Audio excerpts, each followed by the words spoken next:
और बोल न्यूज के सीनियर एंकर पर्सन अरशद शरीफ की तस्वीर हुकूमती हामी एंकर से जारी करवाना भोंडी साजिश है। तस्वीर जारी करने का मकसद अवाम का इमरान खान के लॉन्ग मार्च और आजम स्वाति केस में ध्यान हटाने की नाकाम कोशिश है। तस्वीर जारी करने की टाइमिंग इंतहाई अहम है।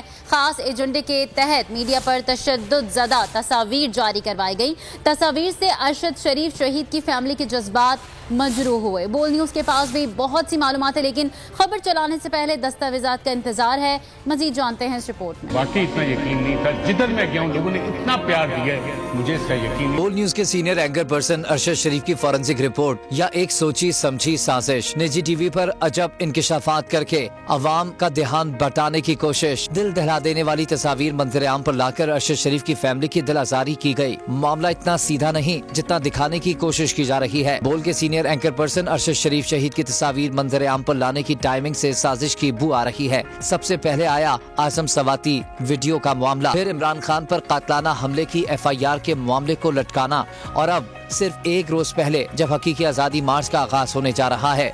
इससे पहले बोल न्यूज के सीनियर एंकर पर्सन अरशद शरीफ कत्ल केस में निजी टीवी चैनल के जरिए तस्वीर नशर कर दी गई।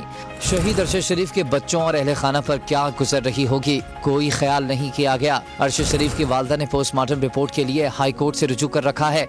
रिपोर्ट आज मिलना थी। इन तस्वीर ने कुछ सवालात को जन्म दे दिया है। सवाल नंबर 1, निजी चैनल के पास तस्वीर कहां से आई? सवाल नंबर 2, तस्वीर नशर करने का मकसद क्या है?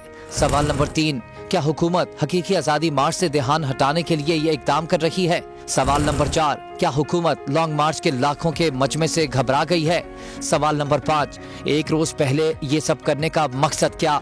सवालात उठेंगे और जवाबात मांगे जाएंगे।